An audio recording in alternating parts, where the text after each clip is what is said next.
South ఇండియాలోని అతి తక్కువ ధరలకి రత్నాలను అందించే ఏకైక సంస్థ 6JVR. నమస్తే, నేను Keshav. Welcome to Suman TV.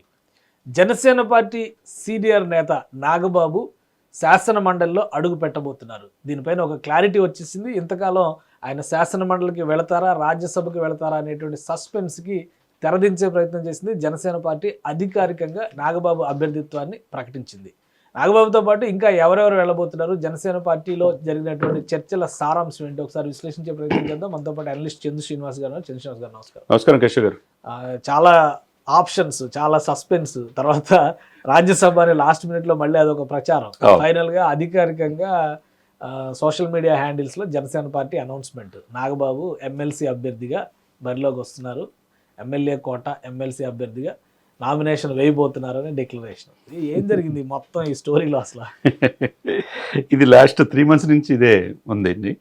ఏదైనా కానీ నిన్న రాత్రి నుంచి కూడా కొన్ని ఛానల్లో రాజ్యసభకి వెళ్ళిపోతున్నారనే పరిస్థితి నుంచి ఇప్పటికీ ఫైనల్ కన్ఫర్మేషన్. ఎందుకంటే పవన్ కళ్యాణ్ గారు చెప్పేది అదే ఫైనల్. ఇక ఆయన ఓకే చేసినట్టుగా ఎమ్మెల్సీ అభ్యర్థిగా నాగబాబు గారిని ఎట్టకేలకి పెద్దల సభకి శాసనమండలికి కొన్నిదల నాగబాబు అని నేను అని ప్రమాణం చేయబోతున్నట్టుగా అనిపిస్తుంది. ఎందుకంటే స్పష్టంగా సఫిషియెంట్ మెజారిటీ ఉంది కాబట్టి క్లియర్ కట్ క్లారిటీ.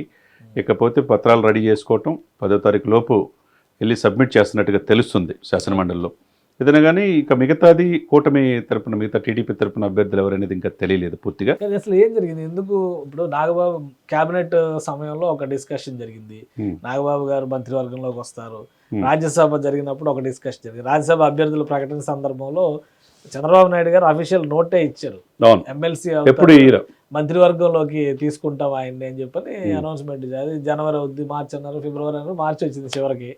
సో మళ్ళీ చివరి నిమిషంలో రాజ్యసభ అనేటువంటి డిస్కషన్ వచ్చేసరికి అందరూ కూడా డిఫెన్స్లో పెట్టారు. పవన్ కళ్యాణ్ గారు ఇద్దరు అన్నదమ్ములు ఇద్దరు ఒక క్యాబినెట్లో ఉండడం, తండ్రి కొడుకులు క్యాబినెట్లో, అన్నదమ్ముల క్యాబినెట్లో ఈ చర్చలు ఇవ్వడం అవసరమా అని పవన్ కళ్యాణ్ గారు కొంత ఆలోచించారని కూడా జరుగుతుంది డిస్కషన్. ఏంటి అసలు ఏం జరిగింది? అంటే ఏదేమైనా కానీ అంటే కొంతమంది ఆల్రెడీ డిప్యూటీ సీఎంగా 4-5 శాఖల బాధ్యత వహిస్తున్నప్పుడు నాగబాబు గారు ఏంటి అనేది కొంత బయటకు వచ్చినమాట వాస్తవం.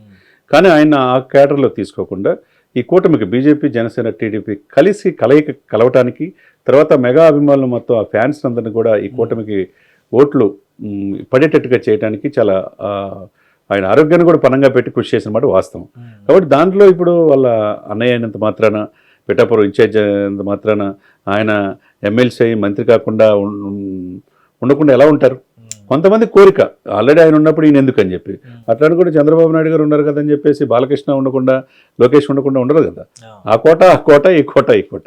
ఎందుకంటే హిందూపురం ప్రజలు ఎందుకు రెండోసారి మరి బాలకృష్ణని మూడోసారి ఇచ్చేసినట్టే, అదేవిధంగా చంద్రబాబు నాయుడు 8వ సారి ఎక్కడ గెలిపించినట్టు లోకేష్ బాబుని ప్రత్యక్ష ఎన్నికలు ఫస్ట్ సారి భారీ మెజార్టీతో గెలిచాడు. ఎక్కడైతే పోగొట్టుకున్నాడో అక్కడే గెలవాలని చెప్పి డైరెక్ట్గా మంగళగిరి పోటీ చేసి గెలిచాడు.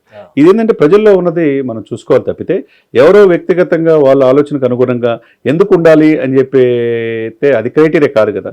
ముఖ్యంగా చంద్రబాబు నాయుడు గారు, పవన్ కళ్యాణ్ గారు తీసుకోవాల్సిన నిర్ణయం ఎందుకు అవసరం, ఈయన అవసరం ఏ విధంగా తీసుకోవాలా. ఎందుకంటే వాస్తవంగా చూసుకుంటే కేశవ్ గారు మీకు తెలియంది కాదు, త్యాగాలకు సిద్ధపడ్డాడు పాపం. ఇప్పుడు నర్సాపురం అంతకుముందు ఎంపీకి పోటీ చేశాడు, ఆయన ఓడిపోయాడు. తర్వాత దీంట్లో డెఫినెట్గా ఆయన ఎమ్మెల్యే అవుతాడు, ఎంపీ అవుతారు అనుకున్నారు. అనకాపల్లి ఆల్రెడీ ఇల్లు తీసుకొని పాపం మొత్తం కంప్లీట్గా 2 నెలలు గ్రౌండ్ వర్క్ చేసుకున్నాడు. చేసుకున్న సమయంలో బీజేపీ, టీడీపీ కలిసి పొత్తులో భాగంగా సీఎం రమేష్ అక్కడ వచ్చేతలకి త్యాగం చేశాడు కదా. మరి ఇప్పుడు త్యాగాలకు సిద్ధపడింది ఎవరు? నాగబాబు గారు కాదా? మరి అన్నిటికీ త్యాగాలకు సిద్ధపడి ఉంటాడా? వాళ్ళ బ్రదర్ గెలిపించుకోవడానికి పిఠాపురం ఫ్యామిలీ అంతా అక్కడే ఉండి గెలిపించుకున్నాడు. ఆ తర్వాత ఫ్యాన్స్ని ఏకీకృతం చేయడంలో సక్సెస్ అయ్యాడు.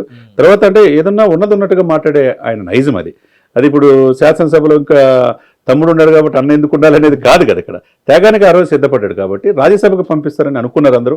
రాజ్యసభ కూడా రాకపోయేసరికి ఎక్కడ డిసప్పాయింట్ క్యాడరు ఈ 3 పార్టీల మధ్య ఎక్కడ ఇదే వద్దనే ఉద్దేశంతో ఫస్ట్ టైం సహజత్వానికి విరుద్ధంగా చంద్రబాబు నాయుడు గారు ఎంపీలతో పాటు త్వరలో ఎమ్మెల్సీని చేసి మంత్రిని చేస్తానని చెప్పి కమిట్మెంట్ అయిన తర్వాత 4 దశాబ్దాల అనుభవం ఉన్న చంద్రబాబు నాయుడు గారికి ఇది ఒకవేళ ఇది జరగలేదు అనుకో ఆయనకి మాయన మచ్చగా మిగిలిపోద్ది. దానివల్ల క్యాడర్లో అయోమయం, గందరగోళం పరిస్థితి ఉండేది.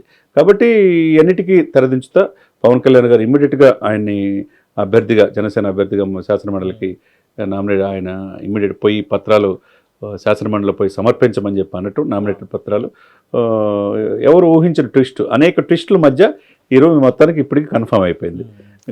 మంత్రివర్గంలోకి రావడం కూడా ఫిక్స్ అనుకోవచ్చు.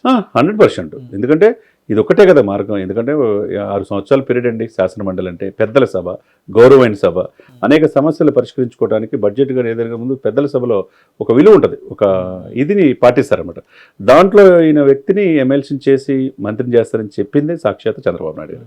కాబట్టి ఈ మంత్రికి ఇప్పుడు ఏ శాఖ ఇస్తారు, ఇప్పుడు అది కూడా పెద్ద సస్పెన్స్. మొన్నటిదాకా ఏంటంటే మైనింగ్, సినిమా ఫోటోగ్రఫీ కందులు దుర్గేష్ దగ్గర ఉంది కదా, మైనింగ్ కూడా చాలా వివాదాలు నడుము ఉంది కాబట్టి ఈయన ముక్కుసూటిగా ఉంటాడు కాబట్టి ప్రభుత్వానికి ఆదాయం వచ్చే వనరు కాబట్టి అది ఇస్తే బాగుంటుంది అనేది చర్చ జరిగింది.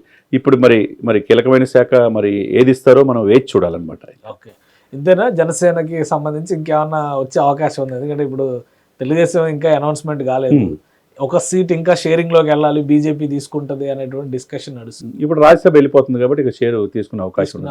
ఇప్పుడు టీడీపీ పోటీ ఎక్కువ ఉంది, ఎందుకంటే అక్కడ త్యాగాలకు సిద్ధపడినప్పుడు మొదటి నుంచి కూడా కలిసారు. నిన్ననే కొమ్మాలపాటి సేదరు, అది సీటు కన్ఫర్మ్ అన్నట్టు కనపడుతుంది సార్.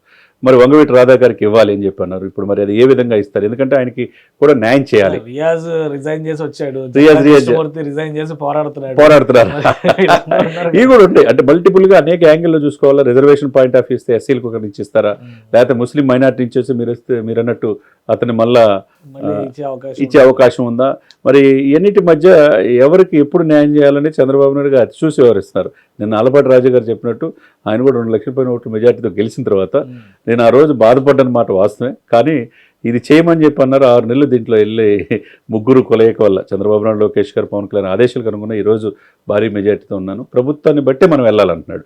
మరి అటువంటి సీనియర్ నాయకుడే 30 years ఆల్మోస్ట్ పార్టీతో ఉన్న వ్యక్తికే సీట్ లేనప్పుడు త్యాగానికి సిద్ధపడ్డాడుగా. మొత్తానికి ఇన్నాళ్ళ కష్టపడి 6 నెలలు కష్టపడి ఇప్పుడు ఎమ్మెల్సీ అంటే ఎమ్మెల్సీ ఇప్పుడు శాసనసభ సమావేశాలు, శాసన మండలి సమావేశాలు జరుగుతున్నాయి. 20వ తారీఖు కల్లా ఈ ప్రొసీజర్ అంతా కంప్లీట్ అయింది. 20వ తారీఖులో మంత్రివర్గ విస్తరణ కూడా ఈ నెలలోనే ఉండే అవకాశం ఉంటుంది డెఫినెట్గా ఈ మంత్ ఎన్నికి. ఎందుకంటే ఇప్పటికే లేట్ అయిపోయిందని అందరూ అంటున్నారు కాబట్టి ఇది మధ్య 10వ తారీఖు కల్లా వీళ్ళంతా నామినేషన్ పత్రాలు సమర్పించడం. ఈ లోపు మోషన్ రాజు గారు కూడా ఆయన కూడా బయటకు వచ్చి టీడీపీకి వచ్చే అవకాశం ఉందంటున్నారు. మరి రాజ్యసభ ఎలా అయితే ఖాళీ అవుతుందో ఎమ్మెల్సీ కూడా అదే పరిస్థితి, అయోమయం, గందరగోళంగా ఉంది. ఈ సిచ్యువేషన్ మధ్య ఏదైనా కానీ ఈ ప్రాసెస్ అంతా కూడా 20 కల్లా పూర్తి కావాలి. పూర్తయిన వెంటనే అభ్యర్థిగా కన్ఫర్మ్ అయిపోయిన తర్వాత మంత్రివర్గంలో నాగబాబు గారిని తీసుకునే అవకాశాలు స్పష్టంగా కనపడుతున్నాయి. థ్యాంక్ యూ శ్రీనివాస్ గారు. ఇది ఆంధ్రప్రదేశ్ శాసన మండలిలో జనసేన 1 point మళ్ళీ పెంచుకునేటువంటి పరిస్థితి కనిపిస్తుంది. ఇప్పటికే ఒక శాసన మండలి సభ్యుడు అక్కడ ప్రాతినిధ్యం వహిస్తున్నారు. నాగబాబు 2వ వ్యక్తిగా ఎంట్రీ కాబోతున్నారు. ఇక మంత్రివర్గంలోకి తీసుకోవడంలో కూడా చాలా క్లారిటీతో చంద్రబాబు నాయుడు అడుగులు వేస్తున్నారని చెప్పని చంద్ర శ్రీనివాస్ గారు విశ్లేషిస్తున్నారు. అలానే మిగతా సీట్ల భర్తీ విషయంలో ఎవరికి అవకాశం దక్కుతుంది అనేది ప్రస్తుతానికి సస్పెన్స్. ఇది special discussion. Keep watching. Suman టీవీలో మీ పర్సనల్ అండ్ బిజినెస్ ప్రమోషన్స్ కోసం కింది నెంబర్కి కాంటాక్ట్ చేయండి.